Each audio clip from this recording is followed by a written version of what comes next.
In Dallas, Fort Worth, they are bringing food pantries into the school buildings. So you see where this is going. It's really that Russian style of schooling.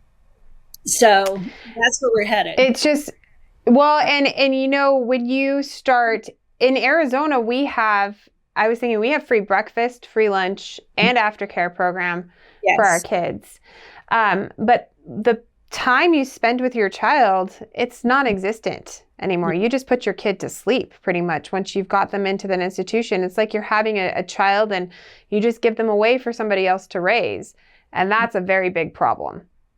You know, for me as a parent and for somebody forward looking for generations to see if we don't take back our rights and really our responsibilities in raising our kids up, it's going to be a hard road for, like you said, to undo.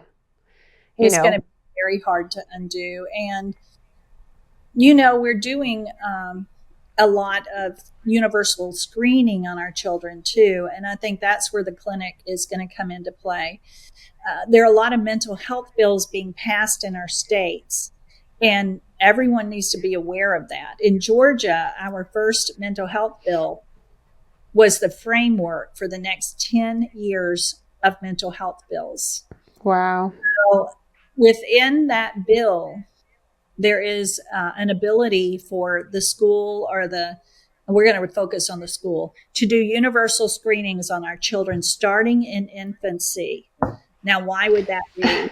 Because they're probably going to be social workers into our homes with new families. But those universal screenings are for conditions like dyslexia, ADHD, autism. But what it is, when they label it a universal screening, they do not need the parents' consent. They can do that without the parents' consent. So I had a school board member send a short universal screener to me that a high school teacher didn't really sit with the student to do it. She did it on her own. There were 10 questions. Again, it's all mental health questions, but it's sad. Do they lie? Do they cheat? Do they steal? Do they misbehave? Those were the questions that were on that universal screener that was turned in on that child. These labels and this data mining, this is going to follow them for life. This is going to affect the jobs they get. It's really so much deeper than we understand. So I am with you. I'm very happy when a child pulls their.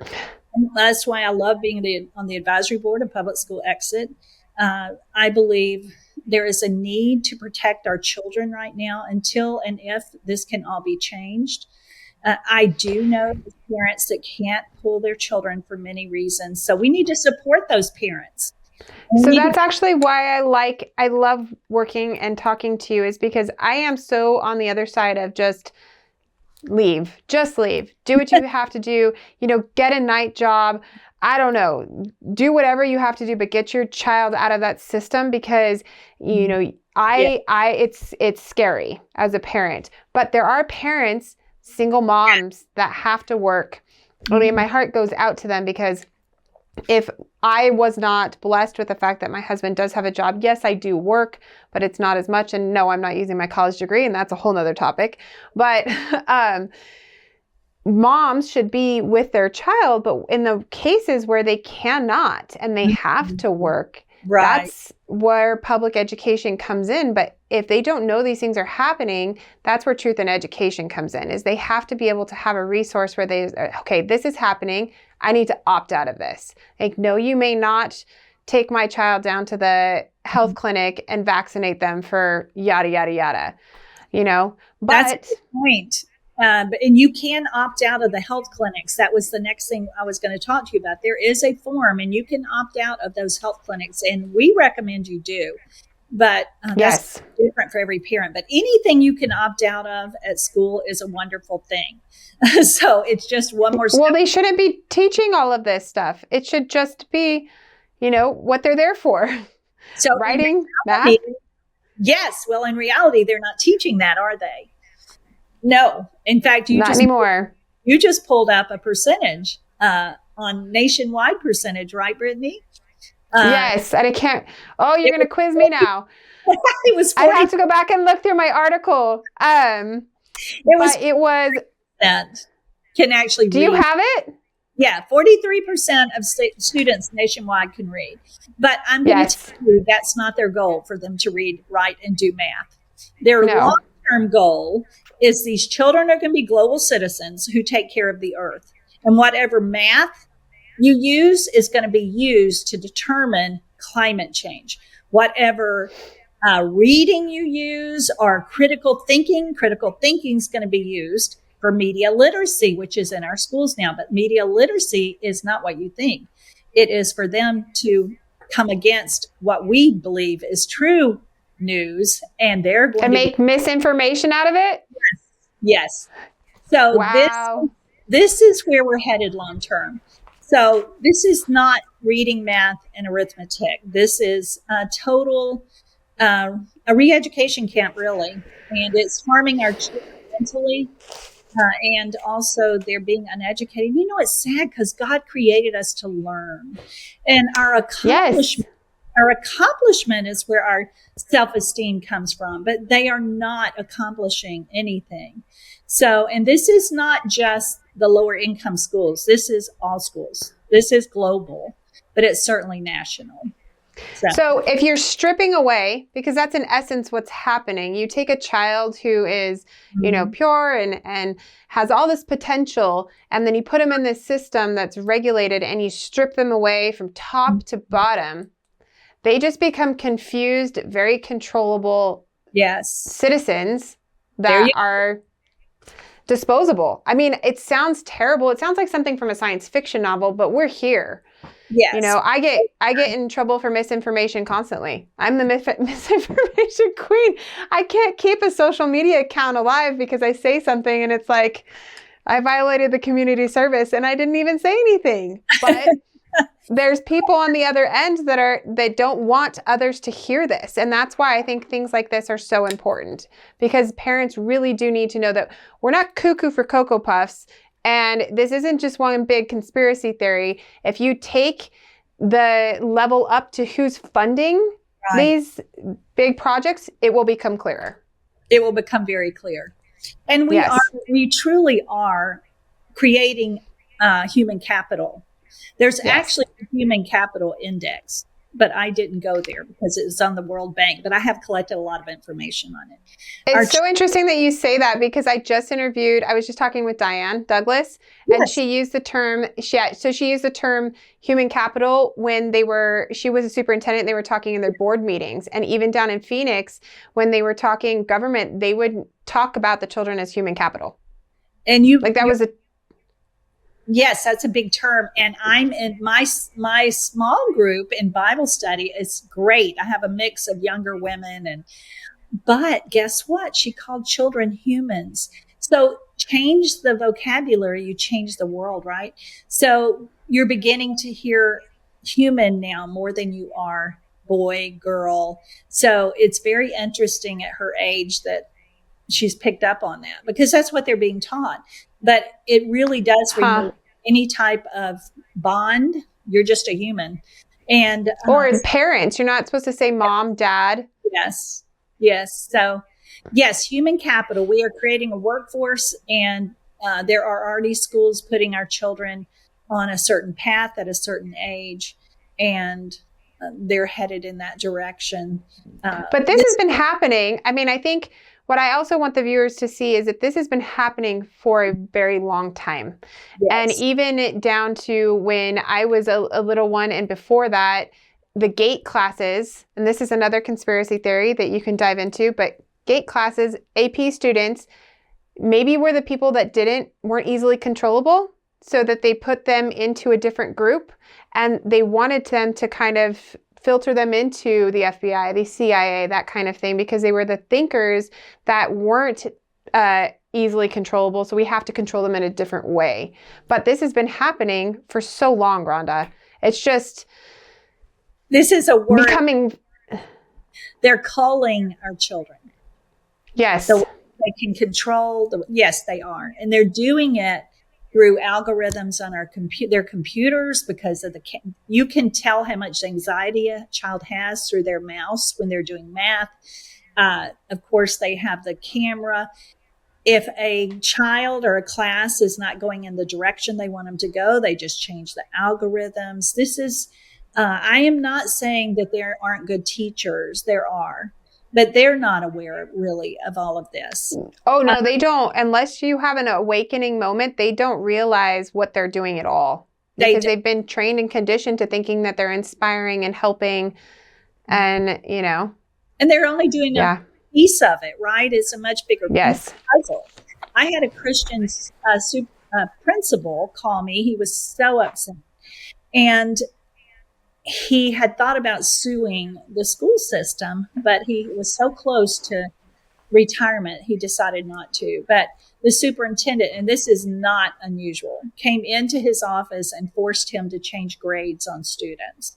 And he was not at peace with that, but he was too scared to do anything about it. So we need to pray again for everybody in those schools that are trapped there, that really do want to get out because they do see a lot of what's happening, that they can't.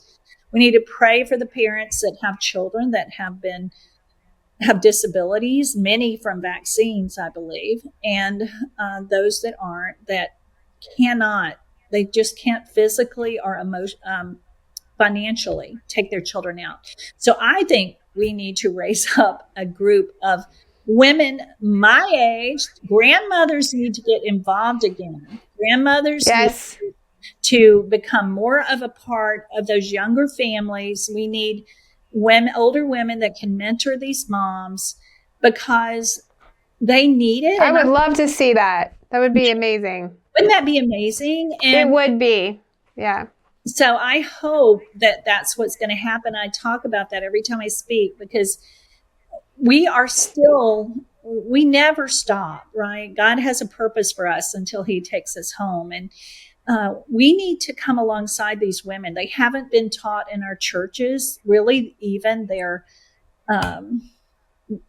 purpose, or how do you parent? What is your purpose for parenting? What does it call you to? They haven't had that. And they didn't have that support. So we need to come alongside them too, and especially the ones that can't take their children out. Well, because it's generational. And if I had that support, it would be monumental for people of my age and even younger to have that to look up to, because it doesn't happen as often. I think that we've just been conditioned again to being quiet. This comes back to, the silent majority doesn't speak up. And now more than ever, we need people with grace, but we need them to talk to each other, and speak to neighbors and really educate others of what's happening in our school system. And you have to do it a little at a time, because I know I've water hosed people today. We covered a lot of and they're going, oh my gosh, what do I do with this? But what I think we need to do is we need to pray about it and see what part of this that God wants you to act on and to really get involved. And so I hope that's what comes out of the day. I know the government, Brittany, is trying to help parents through education savings accounts and vouchers, but I actually have some concerns about those. So let's touch on this because that's on my list. Let's tackle as much of this as we can. No, this is so important because we're saying leave. And if you can't leave, do something about it in the system. But the government is also giving an option, a financial option for parents. Yes. So you have the floor, Rhonda. Well, we are fighting so hard. We're all for school choice, right? Mm-hmm. And I think we all have school choice already. I think what's hard is when money gets involved, we tend to jump for it without looking at the end goal. And so that's really what I'm concerned about, is the end goal. So I think most parents don't understand that it's not their money. That's one misconception. They always say, let your money follow your child. Well, it doesn't, because this money goes to the state first. So it's no longer our money. It's government. Nope. And so when you are taking government money, you are at some point going to have strings attached to that. And we're beginning to see it in Arizona, aren't we? With some of the things Yes. that are Yes. happening there. And again, Yes, there's been a lot of digging and audits, and I'm hoping not a lot of regulation, because I love homeschooling and we have a very free homeschooling kind of thing. But yes, and I don't, you said I don't. We're all for school choice. I like to use the term educational freedom, just yeah, because school choice has a camouflage like connotation for what we're talking about. that's a And then I don't think people really thought that it was something bad. I yeah, actually don't think that there was a. I'm not the elites, so I think the elites had a nefarious kind of situation here when they started rolling out this plan. But yeah. for the people like us, there wasn't any nefarious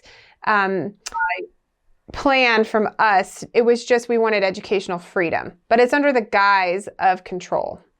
It is under the guise of control because the government controls us. Anything we're involved in, and this again, this sounds um, it'll be new to a lot of people, but Yes. UNESCO and the UN is who pushes school choice. This has been in the works for a very long time.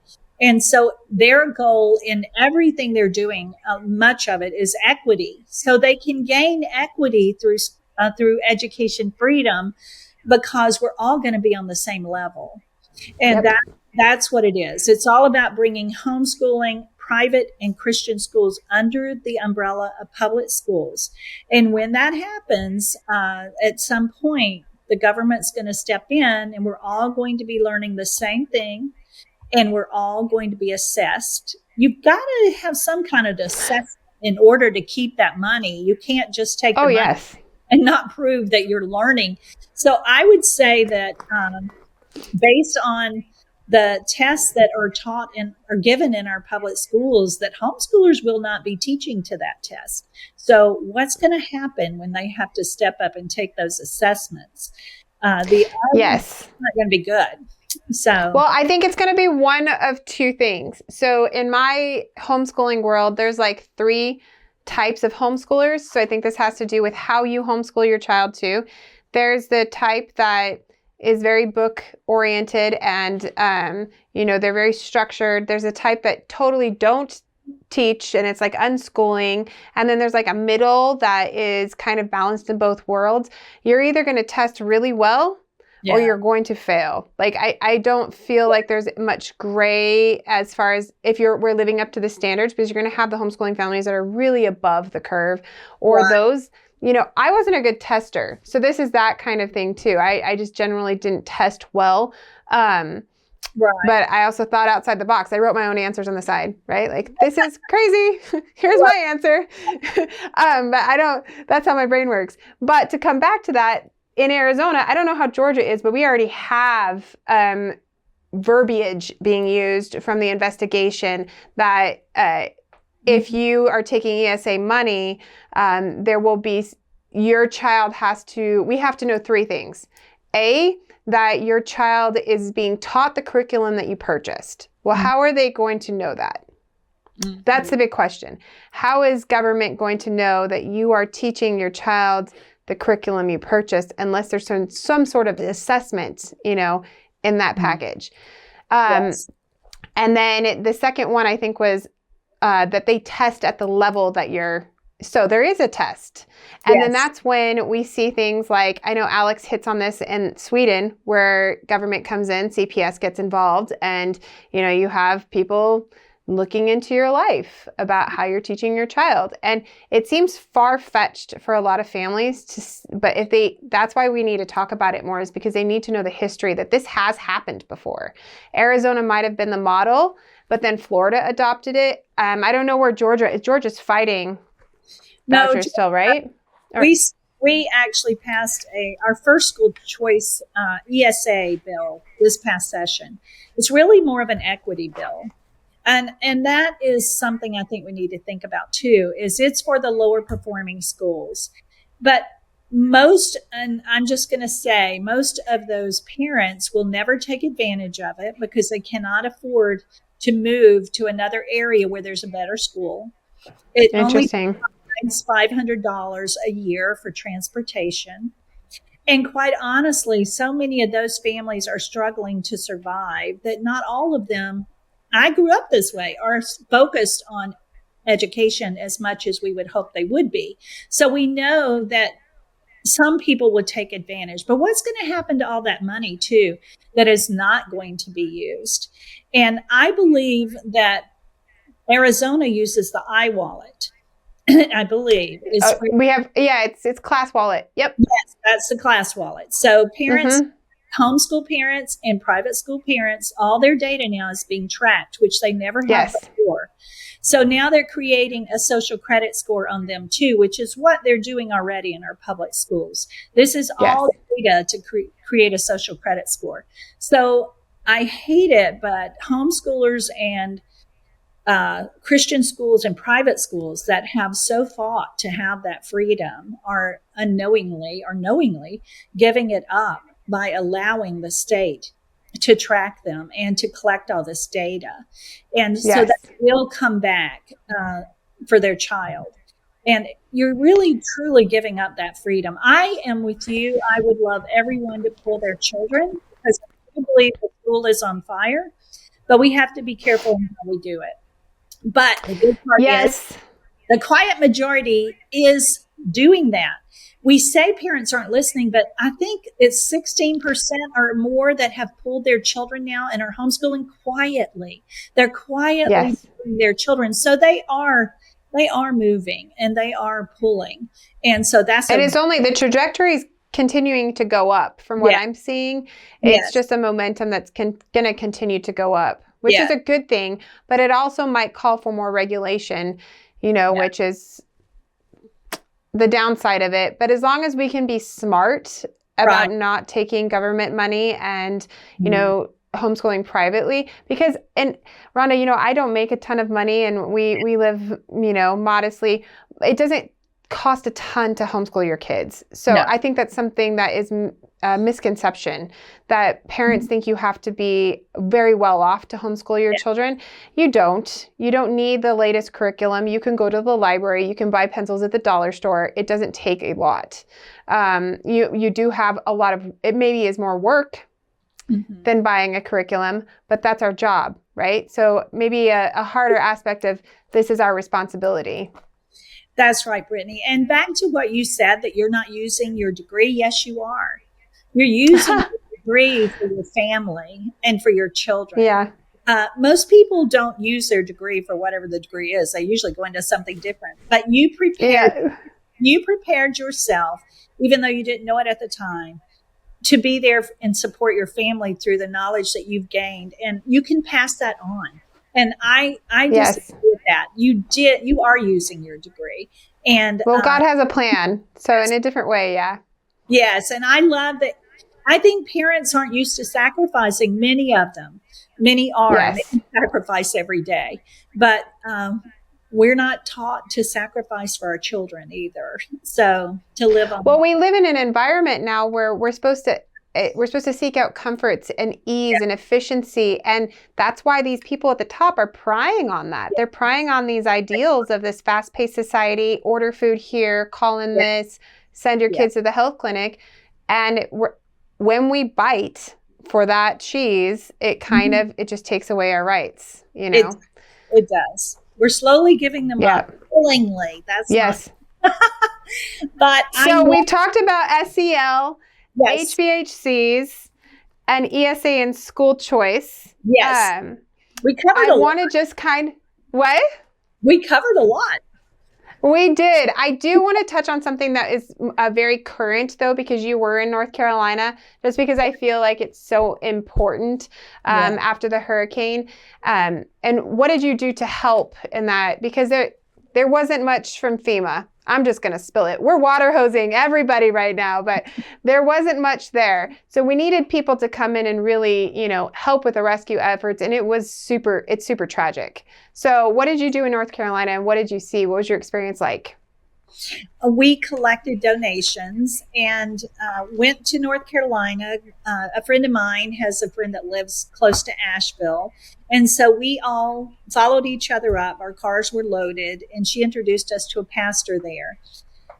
I'm telling you, this was maybe 4 days after it happened. And he was just in tears most of the time. He was such a sweet, humble man.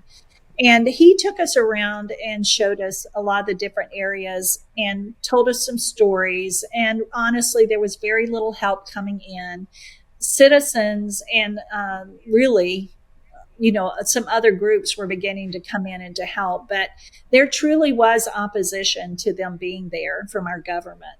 And I noticed this morning someone shared an 60 Minutes interview with a FEMA gentleman, and they've actually put up a website to let people go there and report any conspiracy theories regarding. Oh my gosh, no, really? So there's a lot going on there that wow. Facts, but I do know there are people. One of the stories, and this was really hard to hear and maybe it's too much to share, but a gentleman was being rescued and he said, "Please don't save me. I'm going to cry."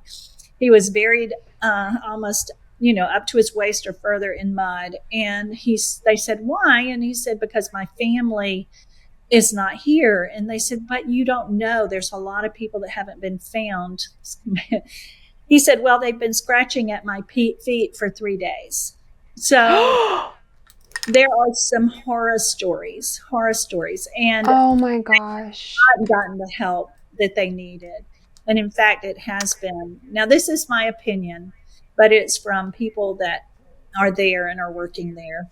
But it's still my opinion that they have not gotten the help they need and still are not getting what they need. And now they put up this website. So I don't know what to say about that. It's just heartbreaking. They need a lot of prayer. Well, I do know what to say about that because it makes me righteously angry. I know. And Yes. you know me, Rhonda, it makes me righteously angry because I know that there is something nefarious going on. And to us, we all can see that this was not right and how it panned out was not right. And there are things happening fiscally that if you follow the money trail, you can see who's in charge. You're right. And I can name drop if we want to name drop, but we might be banned for misinformation. Yeah, we may. Or something. So when we were there were some gentlemen that work. They're a subsidiary of Duke Energy. They had come from Canada, 2,200 miles. And of course, Duke Energy is very involved in the contracts that are happening there. So it's deep, and I think people need to do their own research and not listen. Well, and who owns Duke Energy? We've already name dropped UNESCO and Bill Gates. We might as well just go down the rabbit hole here. Who owns Duke Energy? Vanguard, right? Owns most. Exactly. So it's always ones. If you follow the money, then you can see what's happening, and this is comparable to what happened in Maui. It's a land grab, in my opinion, and it's devastating. It is devastating. It is. It's devastating because we are not supposed to, Americans is the land of the free. And this kind of goes into my next question for you to wrap everything up. But we are I know they say every presidential election's the most pivotal, but to me and my generation, this is the most pivotal election of our lifetime.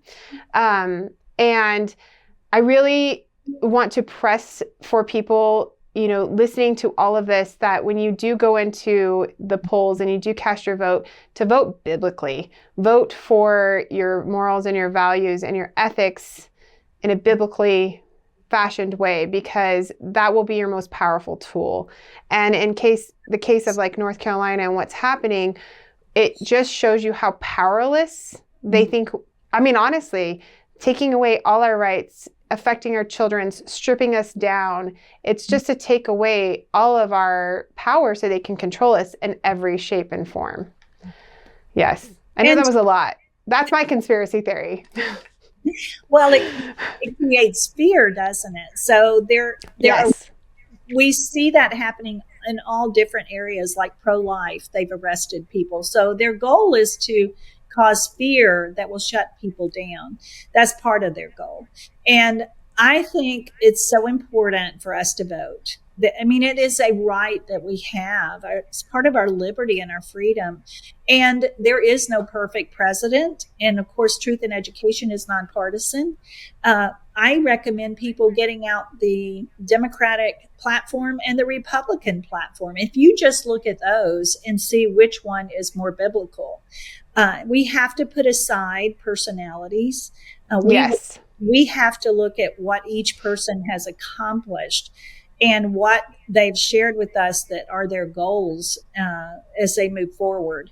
If Policy, yes. Look at what has happened and just erase the face, because that, the faces can be glorified and we're not going to identify completely with either side, but look at what they've done and what they're speaking to. Yes.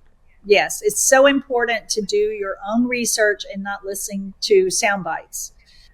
Really get someone that is wise in this field that you trust in this area, and then do your own research. But please vote. It is so important for us to vote. This is the most important election of our lifetime.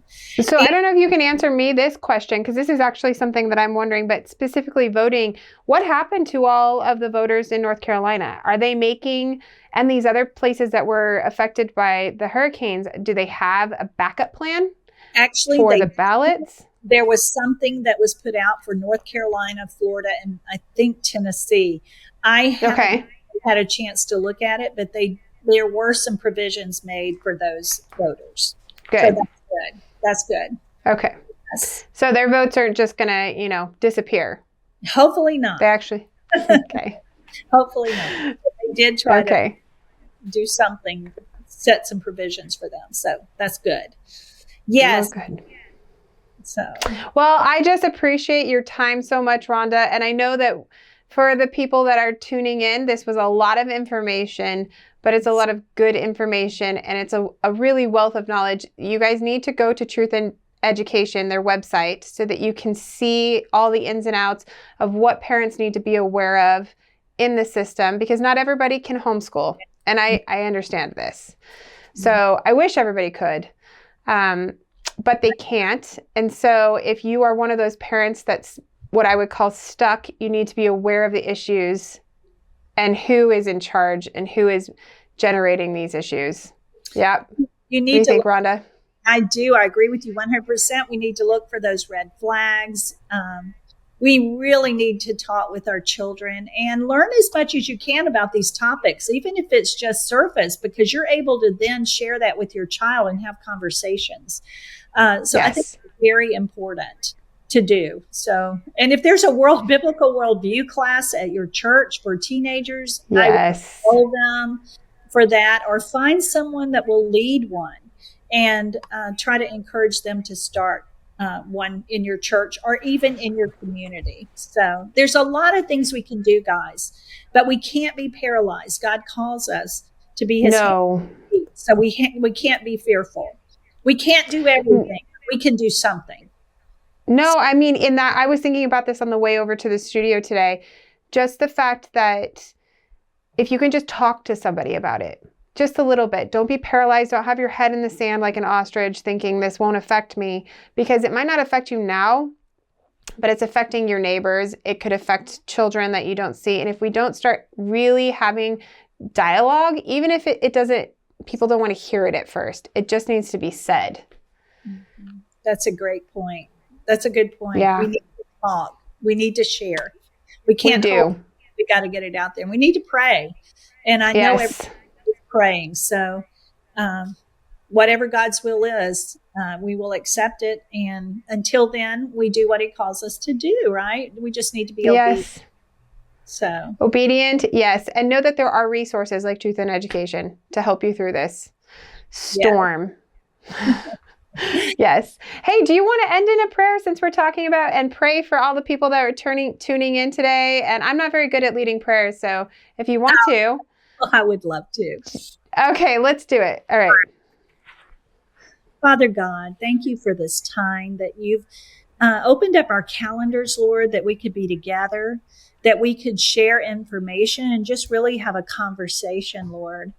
And I pray that the information that we've shared is received, Lord. I know some of it is just heavy, but God, you're in the middle of this and you're allowing this. So you have a purpose.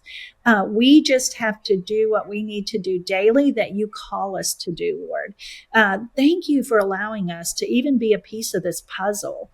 We are honored and humbled, Lord. Give us the strength and the courage, Lord, to move forward. I pray for everyone that's on this call and even those that aren't, Lord, that you will open doors. You'll cause them to just sit and pray and think about this with their children and what have they seen as their children are involved in school every day, and is there anything that might be affecting them? So, God, I pray for these parents. It is a hard time to be a parent, Lord, and so many decisions. So, Lord, I pray for each and every parent out there that you give them wisdom, you give them discernment, you open doors and you shine light on darkness, Lord. And I pray for all these children, God, that Satan believes he's going to have hold of, Lord. But you tell us in Romans 1 that we all will have that opportunity. Thank you for Brittany and what she's doing to get information out. And I just raise all this up in your precious son's name. Amen. Amen. That's beautiful. Thank you so much, Rhonda, for your time. Thank you, Brittany, for having me. Not a problem. I will see you soon. Okay. Bye. Okay. All right. Bye-bye.